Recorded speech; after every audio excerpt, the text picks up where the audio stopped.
Good morning Telangana. నేను సంగప్ప. ఇవాళ పేపర్లో వచ్చిన వార్తలు చూసినట్టయితే అన్ని పేపర్లలో కూడా నిన్న కేంద్ర ప్రభుత్వం పశువులకు సంబంధించి ఒక కీలక నిర్ణయం తీసుకుంది. ఒక గెజిట్ నోటిఫికేషన్ ఇచ్చింది. పశువుల్ని ఈ కబేళాలకు తరలించే వాళ్ళని అమ్మకూడదు. తర్వాత వాళ్ళ అమ్మే వాళ్ళు కొనే వాళ్ళ యొక్క మొత్తం రికార్డ్స్ మార్కెట్ కమిటీ దగ్గర ఉండాలని చెప్పింది. తర్వాత పశువుని కొనేటప్పుడు కానీ అమ్మేటప్పుడు కానీ నేను ఈ కబేళాకు అమ్మట్లేదు అని చెప్పి వాడు కొనేవాడు నేను వధ కోసం దాన్ని చంపడం కోసం తీసుకుపోవట్లేదని చెప్పాలి. తర్వాత అమ్మేటప్పుడు కూడా నేను కబేళాలకు అమ్మలేదని చెప్పి కూడా ఆయన ధృవపత్రం హామీపత్రం ఇవ్వాలి. ఆ తర్వాత పశువులను ఒక్కసారి అమ్మితే 6 నెలల దాకా మళ్ళీ అమ్మకూడదు, కొనకూడదు. ఆ తర్వాత ముసలి పశువులు కూడా ఒక వృద్ధాప్యంలో ఉన్నా కూడా ముసలి అయినా కూడా ముసలి పశువులు కూడా అమ్మకూడదు. ఈ దేంట్లో పశువుల్లో ఎద్దులు, ఆవులు, బర్రెలు, తర్వాత ఒంటెలు కూడా వస్తాయి. సో ఈ పశువుల్ని ఇక కబేళాలకు అమ్మకూడదని చెప్పి కేంద్ర ప్రభుత్వం నిన్న కీలకమైనటువంటి గెజిట్ నోటిఫికేషన్ రిలీజ్ చేసింది. దేశవ్యాప్తంగా అదే చర్చ జరుగుతుంది. ఇప్పుడు ఆల్రెడీ ఒక రాష్ట్రం దాన్ని వ్యతిరేకించింది, కేరళ రాష్ట్రం వ్యతిరేకించింది. మొత్తం ఓవరాల్గా దేశవ్యాప్తంగా ఇది పెద్ద కలకలం రేపినటువంటి నిర్ణయం ఇది. అదే మెయిన్ బ్యానర్ అన్ని పేపర్లో కూడా. ఇంకో వార్త చూసినట్టయితే నిన్న ప్రధానమంత్రి నరేంద్ర మోడీ 2 బహిరంగ సభలు పాల్గొన్నారు. ముఖ్యంగా ఈ అస్సాం తర్వాత అరుణాచల్ మధ్య ఉన్నటువంటి ఒక బ్రిడ్జిని 9 కిలోమీటర్ పైన ఉన్నటువంటి అత్యంత పొడవైనటువంటి బ్రిడ్జి బ్రహ్మపుత్ర నది పైన కట్టారు. ఆ బ్రిడ్జిని ఓపెన్ చేశారు. ఆ సందర్భంగా మోడీ మాట్లాడుతూ, నేను అవినీతి పరుల నుంచి నల్లధనాన్ని రాబట్టే ప్రయత్నంలో ఉన్నాను. నల్లధనాన్ని తీసుకొచ్చి పేదలకు పంచుతాను. ఆ మాటకు నేను ఇప్పటికి కట్టుబడి ఉన్నా. అందులో నేను వెనక్కి పోలేదని చెప్పి నిన్న ప్రధాని అన్నారు. తర్వాత ఈ 3 ఏళ్లలో తాను తీసుకున్నటువంటి నిర్ణయాలు అన్నీ కూడా అన్నిటినీ ప్రజలు ఆమోదించారు. అందులో డిమానిటైజేషన్ ఉంది. తర్వాత ఇంకా ఇట్లాంటి చాలా అంశాలని అన్నిటిని కూడా ప్రజలు సపోర్ట్ చేశారు. ప్రతిపక్షాలు ఎంత వ్యతిరేకించే ప్రయత్నం చేసినా కూడా జనం నాతో ఉన్నారని చెప్పి నిన్న మోడీ అన్నారు. ఆ వార్త కూడా ఒకటి ప్రధానంగా ఉంది. ఇవి కేంద్రానికి సంబంధించినటువంటి 2 ముఖ్యమైన వార్తలు. ఆ తర్వాత తెలంగాణ ఆల్రెడీ డిజిటల్ రంగంలో ముందుకు పోతుంది. అందులో డిజిటల్ తెలంగాణకి సిస్కో కంపెనీ పూర్తి సహకారం అందిస్తానని చెప్పింది. నిన్న అమెరికా టూర్లో ఉన్నటువంటి కేటీఆర్తో సిస్కో చైర్మన్ చెప్పారు నిన్న. ఆ వార్త ఒకటి ప్రధానంగా ఉంది. ఇవి ముఖ్యంగా ఉన్నటువంటి వార్తలు ఇవి. ఈ పశు వధకు సంబంధించి ఇప్పటికే చాలా కలకలం రేగుతుంది. కొంతవరకు ఇంతకుముందు ఉన్నటువంటి రూల్నే కొద్దిగా మార్చామని చెప్పి ప్రభుత్వం చెప్తున్నప్పటికీ పూర్తిగా పశువధని అంటే కబేళాలని మూసేసే ప్రయత్నం చేస్తుంది, పశువధని పూర్తిగా నిలిపేసే ప్రయత్నం చేస్తుంది అని చెప్పి ప్రతిపక్షాలు అంటున్నాయి. దీని మీద మాట్లాడదాం. మనతో చర్చలో బీజేపీ నుంచి రామరెడ్డి గారు, తర్వాత టీఆర్ఎస్ నుంచి డాక్టర్ రాకేష్ కుమార్, కాంగ్రెస్ నుంచి నేరళ శారద గారు మనతో ఉన్నారు. ముందు రాకేష్ గారు నిన్న కేంద్ర ప్రభుత్వం తీసుకున్నటువంటి ఈ పశువుల అమ్మకాలు కొనుగోలు పైన స్పెషల్లీ కొనుగోలు ఏది ఏమైనా వధించేందుకు అమ్మొద్దు కొనొద్దు అన్నటువంటి రూల్ తీసుకొచ్చింది. అందులో ఇంతకుముందు కేవలం ఆవులే ఉండేవనుకుంటా, ఇప్పుడు అన్ని ఆవులు, ఎద్దులు, బర్రెలు, ఒంటెలు కూడా పెట్టారు. సో ఎట్లా చూస్తుంది మీ పార్టీ, మీరు ఎట్లా చూస్తారు? ఇప్పుడు నిన్న పెట్టిన దాంట్లో కోళ్ళను, మేకల్ని, చేపల్ని ఎగ్జామ్షన్ ఇచ్చారు. వాటిని కూడా యాడ్ చేస్తారేమో మరి ఇన్ ఫ్యూచర్లో. గ్లోబలైజేషన్ అవుతున్నటువంటి వరల్డ్ మొత్తం గ్లోబలైజేషన్ అవుతున్నటువంటి సిచ్యువేషన్లో ప్రపంచంలో ఎక్కడి నుండి అయినా ఎక్కడికి పోయి పని చేసుకునే టైంలో మళ్ళీ బ్యాక్ టు ఓల్డెన్ డేస్కి తీసుకెళ్లే కార్యక్రమం తప్పితే ఇది ఎక్కడ కూడా ఒక కన్స్ట్రక్టివ్ వేలో ఒక ఆహార అలవాట్లు ఇదే తినాలా, మీరు ఇట్లనే ఉండాలి. ఫర్ సపోజ్ కిరణ్ జూ అని చెప్పేసి మణిపూర్లో ఉన్నటువంటి ఒక కేంద్ర మంత్రి, వాళ్ళు అక్కడ కుక్క మాంసాన్ని తింటారు. మేము కుక్కల్ని తింటామని చెప్పేసి ఆయన డిక్లేర్ చేసి, అంటే ఎక్కడ ఆహార అలవాట్లు ఏ విధంగా ఉండాలా అని చెప్పేసి డిసైడ్ చేసేంత దిశగా, అంటే భారతదేశంలో కేంద్రం తీసుకునేటువంటి నిర్ణయాలు ఆహార పట్ల అలవాట్లను, వస్త్రధారణను, రేపు పొద్దుగాల లివింగ్ ఆఫ్ స్టైల్ను, ఇంకొన్ని రోజులు పోతే శ్వాస ఈ విధంగానే తీసుకోవాలా, యోగాలో చెప్పినట్టు తీసుకోవాలనే దిశగా మనం పయనిస్తున్నాం తప్పితే ఎక్కడ కూడా కన్స్ట్రక్టివ్ వేలో పోవట్లేదు. నెంబర్ 1. నెంబర్ 2 అంటే ఇక్కడ జరిగినటువంటి ఏవైతే అంటే పశువుల వయసు అయిపోయినటువంటి పశువులకు పశుగ్రాసం వేయడం కూడా అది రైతుకు చాలా భారంగా మారుతుంది. ఈరోజు పశువులు దాదాపుగా, ఎందుకంటే పశుగ్రాసం దొరకక కావచ్చు, లేకపోతే వరికోత మిషన్లు వచ్చిన తర్వాత ఆ మిషన్ గడ్డిని తినలేకపోవచ్చు, చాలా తగ్గిపోవడం జరిగింది. పశువులు అనేవి ఎందుకు పెంచుకుంటున్నారు అంటే వ్యవసాయానికి వాడడం చాలా తగ్గించేసారు. 1 ఎకరం 2 ఎకరాలు ఇంతకుముందు నా చిన్నతనంలో 10,000కి 20,000కి జోడెట్లు దొరికేటి. ఈరోజు వచ్చేసరికి వాటి ధర కూడా ₹1,00,000 అయిపోయింది. నేను ఏంటంటే కాలక్రమంలో ఓన్లీ పాల ఉత్పత్తులకు, పాలకు మాంసానికి తప్ప దేనికి కూడా పశువులను అంటే వాటిని జంతువులను ఉపయోగించేటువంటి సిచ్యువేషన్ లేదు. కానీ ఈరోజు 25 కిలోమీటర్ల దూరం నుండి ఎక్కడ అమ్మద్దు, 50 కిలోమీటర్ల దూరంలో. ఇప్పుడు మనకు ఫర్ సపోజ్ చంద్రాపూర్ పాత తెలంగాణ అంటే హైదరాబాద్ సంస్థ స్టేట్ తీసుకుంటే మనకు అప్ టు ఔరంగాబాద్ దాకా ఈ తెలంగాణలో ఉన్నటువంటి పశు జాతి అక్కడ దాకా ఉంటుంది. లేకపోతే కర్ణాటక రాయచూరు, బీదర్, గుల్బర్గా ఇవన్నీ ఏరియాలో కూడా మన తెలంగాణ ఎడ్లుంటే ఆడికేంచి మనం ఎడ్లు తెచ్చుకుంటాం, లేకపోతే మన కాడ నుంచి ఎడ్లు అక్కడికి పోతాయి. అంటే మొత్తం కూడా ఎక్కడ కూడా అంటే యాక్చువల్గా వ్యవసాయానికి ఎక్కువ పశువులను ఉపయోగించి వ్యవసాయం చేసేది ఓన్లీ నార్త్ ఇండియా, అది సౌత్ ఇండియాలోనే ఎక్కువ జరుగుతుంది. ఎందుకంటే వాతావరణ పరిస్థితులు అనుకూలంగా ఉంటాయి కాబట్టి మీకు ఒంగోలు గిత్త లేకపోతే ఇక్కడ ఈ సీడ్స్ ఉన్నాయి తప్పితే ఎక్కడ కూడా నార్త్ నుంచి ఒక మంచి సీడ్ అనేది కూడా లేదు మీకు. అండ్ నెక్స్ట్ వచ్చేసి పశువులకు కొమ్ములు కట్ చేయొద్దు, కొమ్ముల బర్రెలు. అయితే ఇప్పుడు ఏమైతే అంటే బర్రెలు పెరిగిన కొద్ది బర్రెల గురించి మాట్లాడినప్పుడు పాల గురించే బర్రెలు పెంచుకుంటారు. ఆ బర్రెను పెంచినప్పుడు కొమ్ములు పెరిగితే అవి మందల తోలినప్పుడు ఆ కొమ్ములు గుద్దుకొని వాటి గాయాలవుతాయి. ఆ గాయాలు కాకుండా కొమ్ములు బాగా పెరిగినప్పుడు వాటికి మేత తినడానికి కూడా ప్రాబ్లం అవుతాయి కాబట్టి కొమ్ములు కట్ చేస్తారు. ఒక రకమైనటువంటి జబ్బు వచ్చినప్పుడు పశువుకు తోక కూడా కట్ చేస్తారు.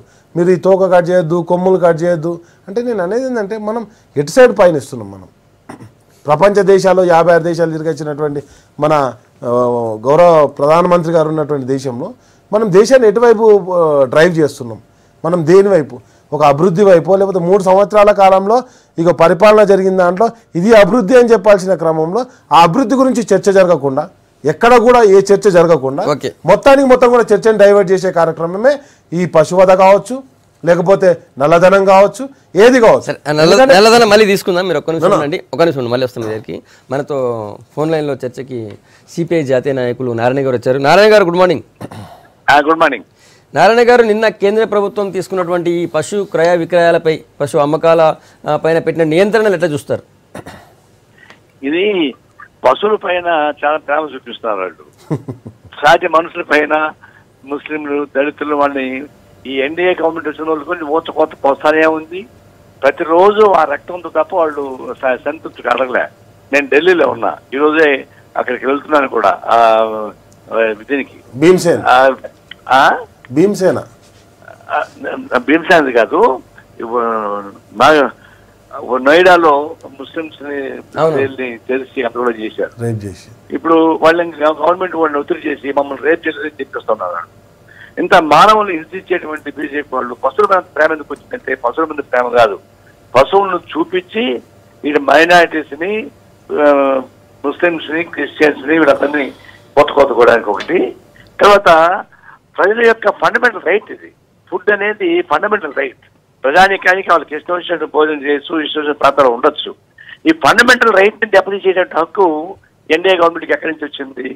తర్వాత పాలిచ్చేటువంటి ఆవులు కానీ, వ్యవసాయానికి ఉపయోగపడేటువంటి ఎద్దులను కానీ ఏ రైతు పూజిస్తారు తప్ప దాన్ని హింసించడు. చాలా జాగ్రత్త చూసుకుంటాడు. చివరికి అవి చచ్చిపోతే కర్మ కూడా చేస్తారు వాళ్ళు. అంత సెంటిమెంట్తో కూడుకునేటువంటి ప్రజానికాన్ని ఇటు అవమానపరచడం కరెక్ట్ కాదు. అన్యూజువల్ థింగ్స్ ఉంటే అవి అన్యూజువల్ థింగ్స్ పోతాయి. దాన్ని జీవహింసంతో అయితే ఒక పని చేయాలా? జీవరాశులన్నీ ఒకే గంటగా చెప్పండి, చేత ఇది వీళ్ళు ఉంటుందా?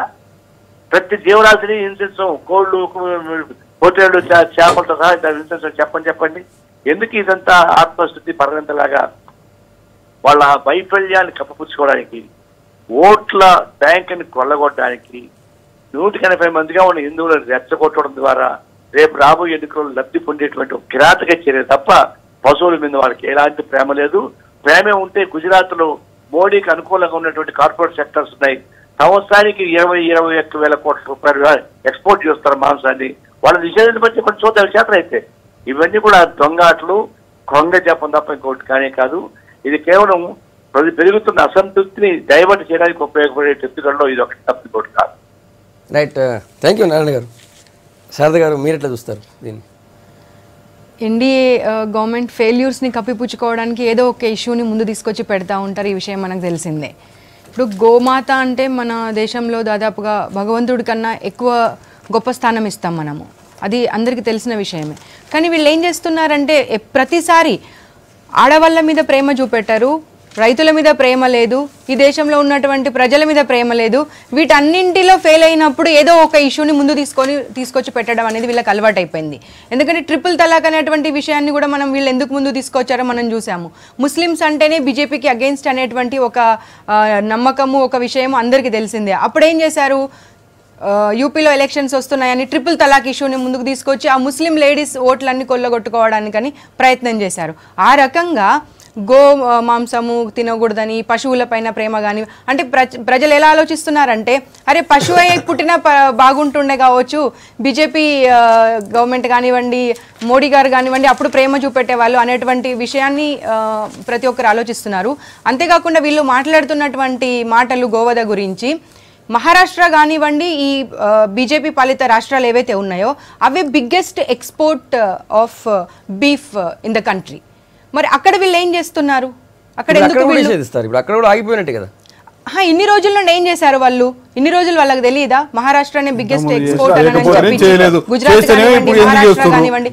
కాదండి, మేమేమంటున్నామంటే ఇప్పుడు డిఫరెంట్ లైఫ్ స్టైల్స్ ఉన్నాయి మనందరికీ. మనం అందరము బ్రాహ్మణ్స్మే కాదు, వెజిటేరియన్స్మే కాదు. మనము ఒక వ్యక్తి యొక్క ఏవైతే ఇష్టాలు ఉన్నాయో లేకపోతే హక్కు ఏదైతే ఉందో వాటిని హరించేటువంటి అధికారం మీకు ఎవరు ఇచ్చారు?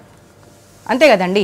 గోవును మీరు సంరక్షించాలి అనుకుంటే నిజంగానే ఇక పనికిరానటువంటి గోవులు ఏవైతే ఉన్నాయో వాటి కోసం గోశాలలు కట్టించండి, వాటిని కాపాడండి, కాదని అన్నాము. కానీ అరుణాచల్ కానివ్వండి, ఈస్టర్న్ స్టేట్స్ ఏవైతే ఉన్నాయో అక్కడ ప్రతి మాంసం తింటారు వాళ్ళు.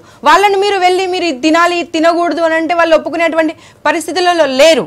కాబట్టి ఒకటి బీజేపీ లేదా ఎన్డీఏ ఈ నియంత్రణ తీసుకొచ్చిన ఈ నిర్ణయం ద్వారా అంటే భారతదేశంలో ఉన్న వాళ్ళందరి ఫుడ్ హ్యాబిట్స్ని, ఆహారపు అలవాట్లు మార్చాలనుకుంటుందా? బీఫ్ని పూర్తిగా దేశం నుంచి నిషేధించాలనుకుంటుందా? వెస్ట్ బెంగాల్ లో బ్రాహ్మణ్స్ చేపలు కూడా తింటారు సార్. ఇప్పటి వరకు అయితే ఒక్క నిమిషం, ఆవులు కాంగ్రెస్ వాళ్ళు చెప్పాలంటే మా తాతలు జింక మాంసం తినేది, మరి ఎందుకు బ్యాన్ చేశారు జింకలను, అడవి జంతువులన్నిట్లో? మీరు మాట్లాడేటప్పుడు నేను వన్యప్రాణి అయిన తర్వాత ఇక్కడ నిషేధం అని మీరు ఎక్కడ చెప్తున్నారు? నిషేధం లేదు. ఈ రోజు కూడా చెప్తున్నాం నిషేధించలేదు. ఇల్లీగల్ స్లాటర్ హౌస్ లను నిషేధించాము, ఇల్లీగల్ స్లాటర్ హౌస్ ఎక్కడ నిషేధించలేదు. మీరు తప్పుడు ఉన్నాయి ఆల్రెడీ. ఇంతకుముందు యూపీఏ గవర్నమెంట్ ఇచ్చింది ఆవులను, ఎద్దులు పనికొచ్చే ఎద్దులను కూడా అమ్మొద్దని జీవోలు ఉంది పాత. దాంట్లో కొంచెం రెక్టిఫికేషనే తప్ప మేము మొత్తం నిషేధిస్తున్నాము, వీళ్ళని తినొద్దు. అయిన తర్వాత దీంట్లో మేము రెగ్యులర్గా గోశాలలు కూడా మేము నడుపుతున్నాము. దాంట్లో తీసుకొచ్చినప్పుడు చూస్తుంటాము. దాంట్లో ఎట్లా తీసుకొస్తారంటే అమ్మడానికి తీసుకొచ్చిన కంటైనర్లలో ఉంటాయండి. ఎంత హింస పెడతారంటే ఆ విధంగా ఆవులను ఆ దాంట్లో ఏటీఎంల మీద ప్రజల్ని హింస పెడుతున్నారు మీరు.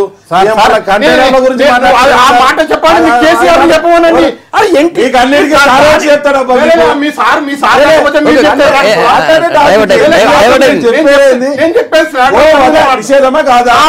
కాదు అని చెప్పేసి మరి పశువులు మొత్తం ఒంటెలతో సహా కూడా తినొద్దు అని చెప్పారు. ఎవరు తినొద్దని లేదండి. సంపత్తు అన్నారు. సంపత్తు కూడా కాదు.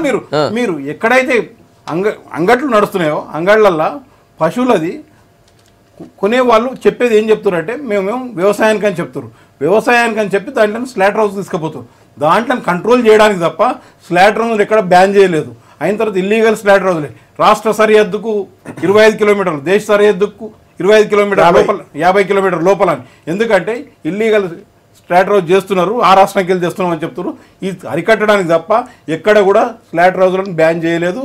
ఎవరి ఏదైతుందో ఈరోజు అపవాదేస్తారో అది కాదు. ఇది కూడా సుప్రీంకోర్టు గైడ్ లైన్స్ ఇచ్చింది. కొంచెం దీని మీద మీరు దృష్టి పెట్టండి. దాని మీద గైడ్ లైన్స్ మీదనే ఇది ప్రిపేర్ చేసారు.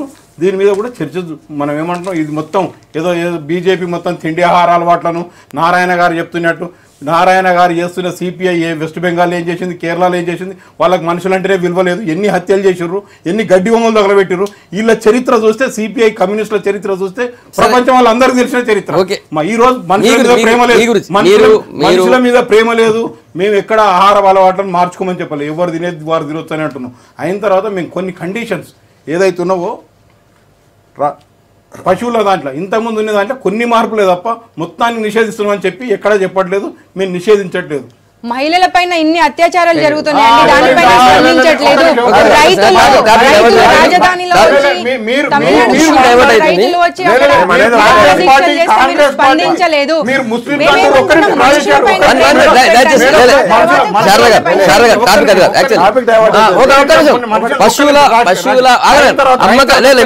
మీరు వేరే టాపిక్ పోతారండి సార్. అయిన తర్వాత మనుషులు అన్నారు ముస్లింస్ వీళ్ళు ఏదో ప్రేమ గున్నట్టు. నిన్న పాకిస్తాన్లో ఒక ముస్లిం లేడీ పోతే సుష్మా స్వరాజ్ గారు ఇంట్రెస్ట్ తీసుకుని ఆమె భారతదేశానికి తీసుకొచ్చింది.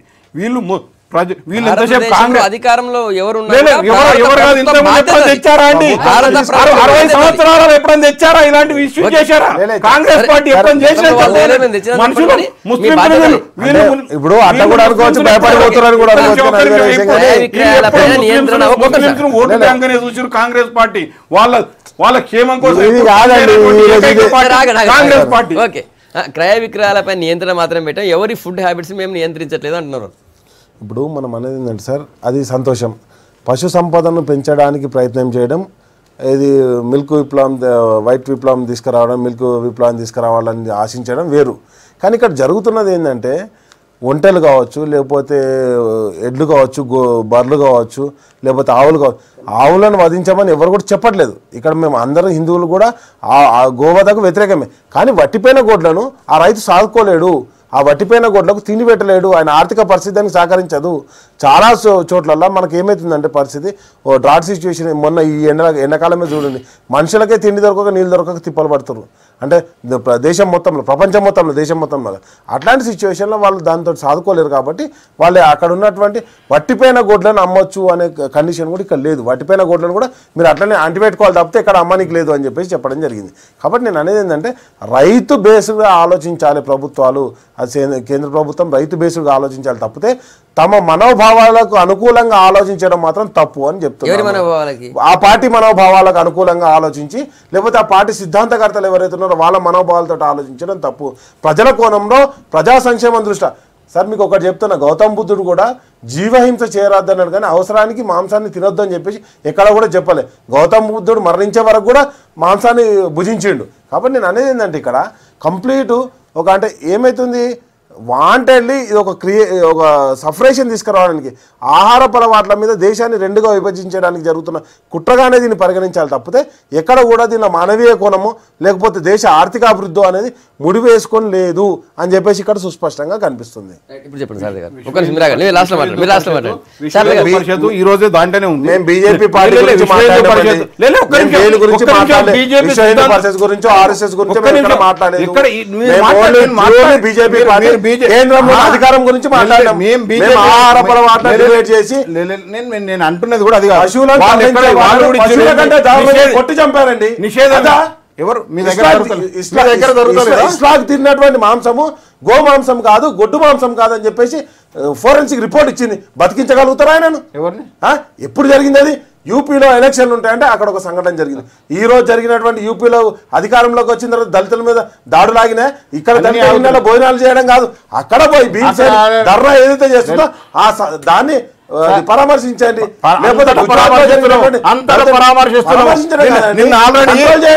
ఇంతకు ముందు హైవే మీద పోతున్న కార్ల రేపు జరిగింది, నిన్న కూడా జరిగినాయి. అవి బాధాకరమైన సంఘటనలు. ఎవరి జరుగుతున్నాయి, దాంట్లో కంట్రోల్ చేస్తున్నాం. 24 hours లో ఇంతకు నారాయణ గారు కానీ లేకపోతే శారద గారు కూడా ఏమన్నారు, మనుషులపై ప్రేమ కంటే కూడా జంతువులపైన పశువులపైన ప్రేమ ఎక్కువ ఉంది. రాకేష్ గారు మీరు ఏదంటే అది మీరు అన్నింటిలో మీరు మాట్లాడినప్పుడు మేము ఓపికలు ఉండాలి. ఓపిక లేకపోతే మీరు చెప్పండి. మేము నారాయణ గారు మేము ఒకటే చెప్తున్నాం, ఈరోజు మేము నిషేధం విధించలేదు, స్లాటర్ హౌస్లో నిషేధం లేదు, గో హత్యలను నిషేధం లేదు, మార్పులు కొన్ని అయిన తర్వాత నీకు ఇంకొకటి తెలుసా, గొర్రెను కూడా మనం ఏడబడితే ఆడ కోస్తుంది. కంపల్సరీ స్లాటర్ హౌస్లో సర్టిఫై చేయాలి డాక్టర్. ఆ సర్టిఫైడ్ చేసిందని ఇప్పుడు నిన్న మన మున్సిపల్ కార్పొరేషన్ వాళ్ళు పోయి అమ్ముతున్న దాంట్లో కొన్నిట్లో సీజ్ చేస్తారు.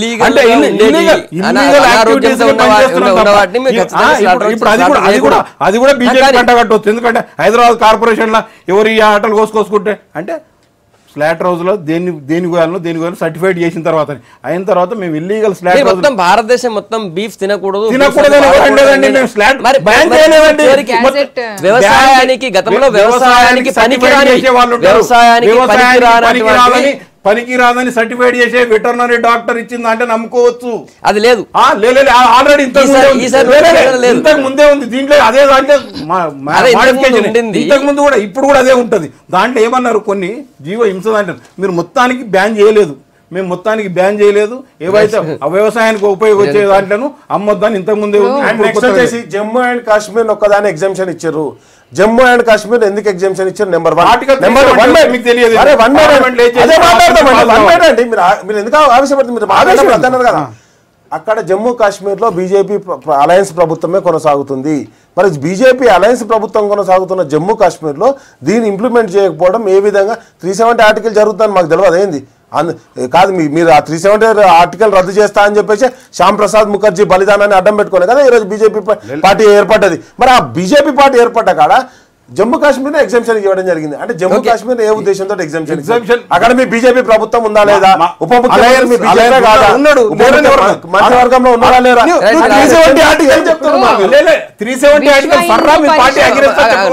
విశ్వ హిందూ పరిషత్ RSS కనుసన్నలో నడుస్తామని చెప్తున్నారు, ఒప్పుకుంటున్నారు. కాబట్టి కాన్స్టిట్యూషనల్ రైట్స్ ని కాలరాసేటువంటి అధికారం ఎవరికి ఇవ్వలేదండి.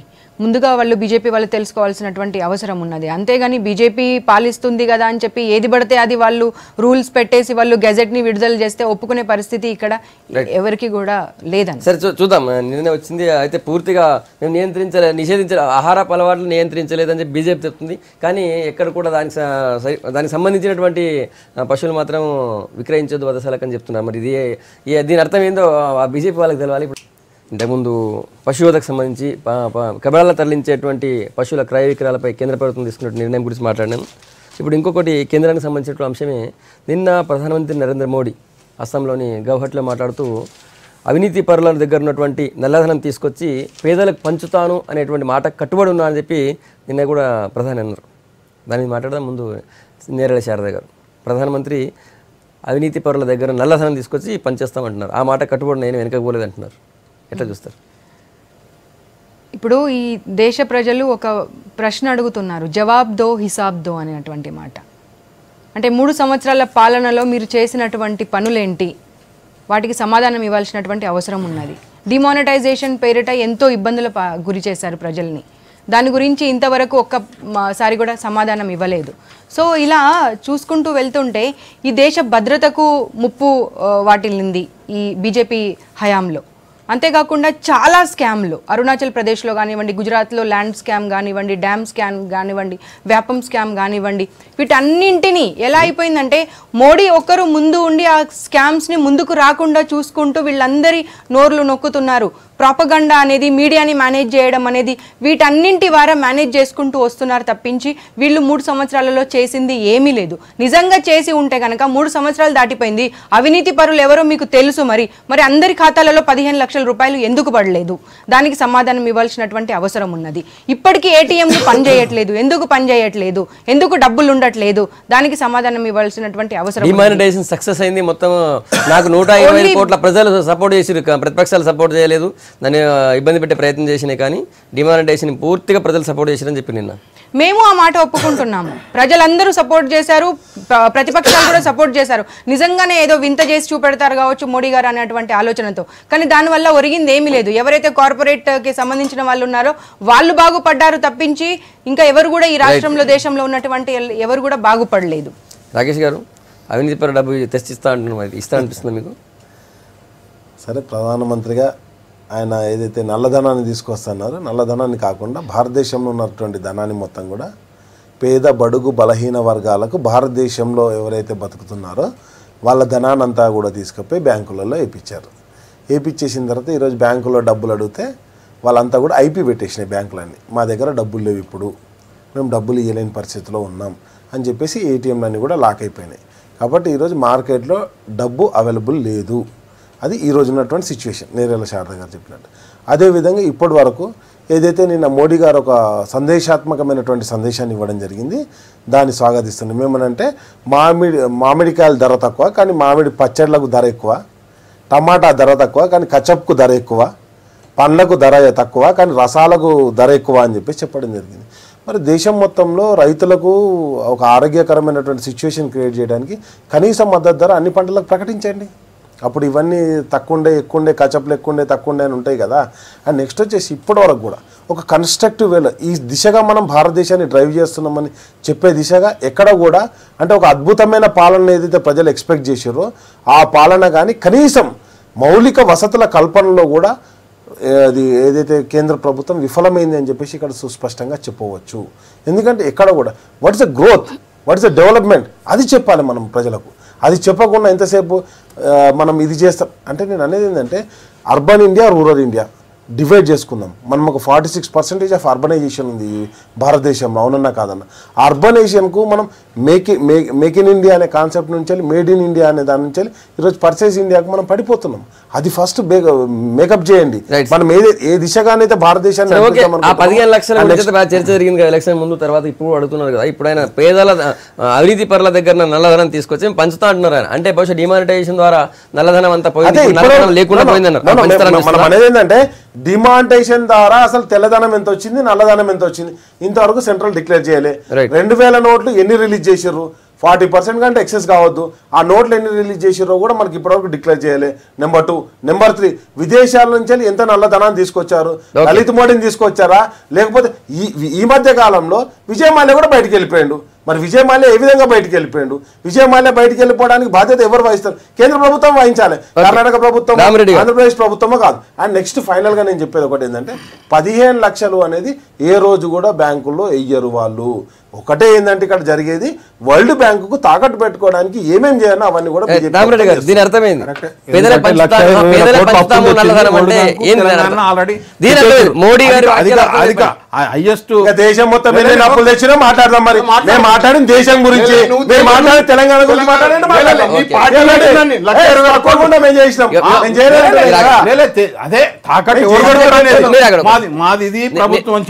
ప్రధాని గారు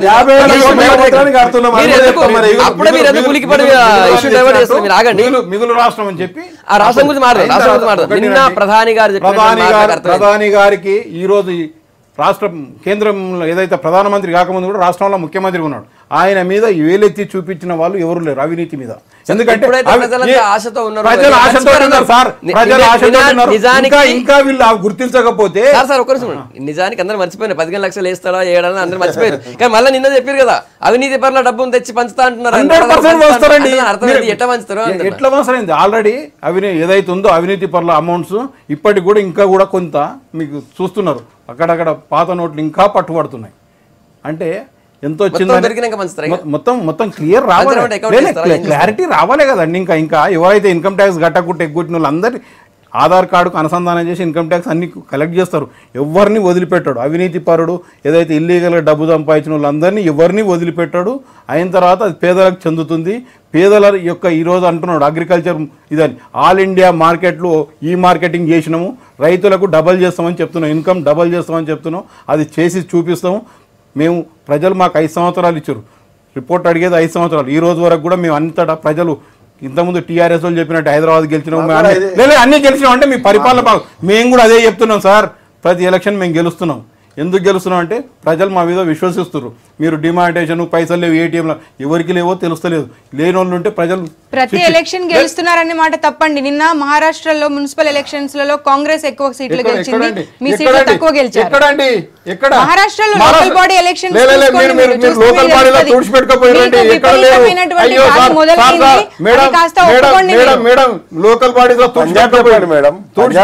పంజాబ్ ఎలక్షన్స్ నిన్న మొన్న జరిగింది. నిన్న వచ్చినటువంటి అధికారం వల్ల లేము. ఆడ కూడా మేము ఏదైతే మీరు కాంగ్రెస్ పార్టీ ఇంతకుముందు అలయన్స్ చేసి మేము ఆడ కూడా అధికారంలోకి వచ్చేవాళ్ళం.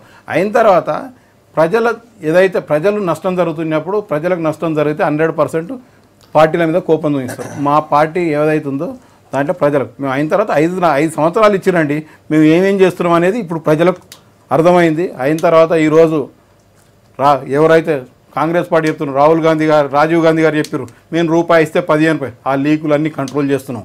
ఈరోజు 100 ఇస్తే 100 రూపీస్ కేంద్రం ఇస్తే డైరెక్ట్ రాష్ట్రాలు కల్పించిన వాళ్ళ అకౌంట్లకు పోతున్నాయి. డైరెక్ట్ పేదలకు వాళ్ళ అకౌంట్లకు ఆధార్ కార్డు అనుసంధానం చేసింది. ఆధార్ కార్డు ఇంతకుముందు ఆధార్ కార్డు వ్యవస్థ అనేది మేము ఈరోజు దాన్ని ఉపయోగిస్తున్నాం. వీళ్ళు మొదలు పెట్టవచ్చు కానీ దాన్ని కంటిన్యూ చేస్తున్నాం. చేసిన తర్వాత డైరెక్ట్ ఇప్పుడు ఏదైతుందో పెన్షన్లు వికలాంగులే కానీ ఏవి కానీ అన్నీ కూడా డైరెక్ట్ రైతుకే పోతున్నాయి. ఆ విధంగా చేసి మేము 5 సంవత్సరాల లోపల మేము ఏదైతే చెప్పినామో అవన్నిట్లను కూడా ఈ యొక్క ప్రధానమంత్రి ఉట్టి మాటలు చెప్పేటోడు కాదు, ఏదైనా చేసి చూపించే ప్రధాని. సో ఆ నల్లధనం అయితే వస్తుందంట 100% వస్తుంది. 15 లక్షలు మీరు ఎలక్షన్స్ ముందు విదేశాల్లో ఉన్నది ఇంత ఉంది అని అన్నారు. దాని మీద ఫస్ట్ క్యాబినెట్ లోనే డిసైడ్ చేసి సిట్ వేసినాము. దాని మీద పక్క దేశం మన రాష్ట్రాలకు వెళ్ళి పోయి పక్కన ఉన్న మన కాంగ్రెస్ పార్టీ టీఆర్ఎస్ ఉన్నాక 5 సంవత్సరాలు 7, 8, 10, 12 సంవత్సరాలు పట్టింది ఒక నయం అని ఈ రాష్ట్రంలో ఉన్నాడు దొరకలేదు. అటువంటి అంటే పక్క రాష్ట్రాలు గుజరాత్ లో కేసు ఉందన్న, ఆ కేసు గుజరాత్ లో ఉంది. పక్క రాష్ట్రం ఏ రాష్ట్రం పక్క దాని గురించి అన్న 11 ఏళ్ళు మీ అమిత్ షా జైలు ఉన్నాడు.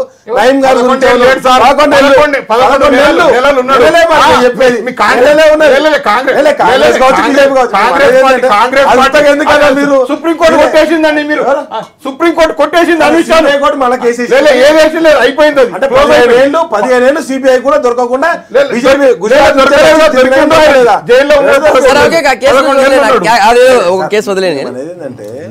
ఈ రోజు జరుగుతున్నటువంటి ఏదైతే చర్చ జరుగుతుందో, ఒక హెల్దీ చర్చ జరుగుతున్నటువంటి దేశం మొత్తంలో మానవ వనరులు అధికంగా ఉన్నటువంటి భారతదేశంలో ఇంకా మనం 15 లక్షలు వస్తాయి, నల్లధనం వస్తుంది అని చెప్పేసి ఆశ పెట్టకుండా భారతదేశ ఆర్థిక వ్యవస్థను ఏ విధంగా అభివృద్ధి చేస్తామనేటువంటి ఒక విశాలమైనటువంటి దృక్పథం లేకుండా ఇప్పటికి కూడా ఆర్థిక వ్యవస్థ అంటే ఆహారపు అలవాట్లతోటి లేకపోతే ఇంకేదో కులాలను మతాలను చాప స్కామ్ అన్ని స్కామ్లే తప్పకుండా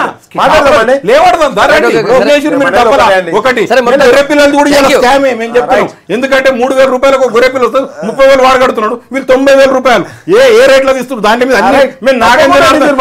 మీ టీఆర్ఎస్ మీ పార్టీ నుంచే ఎమ్మెల్యే, మీ పార్టీ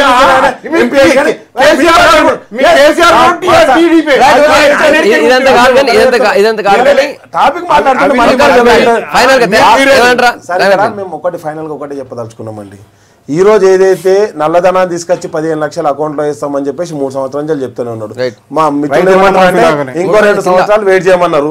ఆ 2 సంవత్సరాలు కూడా ప్రజలు వెయిట్ చేస్తారు, తర్వాత తిరస్కరించవచ్చు అని వాళ్ళే స్పష్టంగా చెప్పడం జరిగింది. అనేది ఏంటంటే ఇప్పటి వరకు కూడా దేశం మొత్తంలో ఒక కన్స్ట్రక్టివ్ అభివృద్ధి అనేది బీజేపీ పార్టీ ఏది చూపెట్టలేకపోయింది అని చెప్పేసి ఇక్కడ సమస్య. థ్యాంక్ యూ రాకేష్ కుమార్ గారు, రామరెడ్డి గారు, నేరేళ్ల శారద గారు. మొత్తానికైతే నిన్న ప్రధానమంత్రి నరేంద్ర మోడీ 3 ఏళ్ల పాలన తర్వాత తన పాలన ఎట్లుందని చెప్పినటువంటి కామెంట్ అయితే చాలా దేశవ్యాప్తంగా చర్చ తెరలేపింది.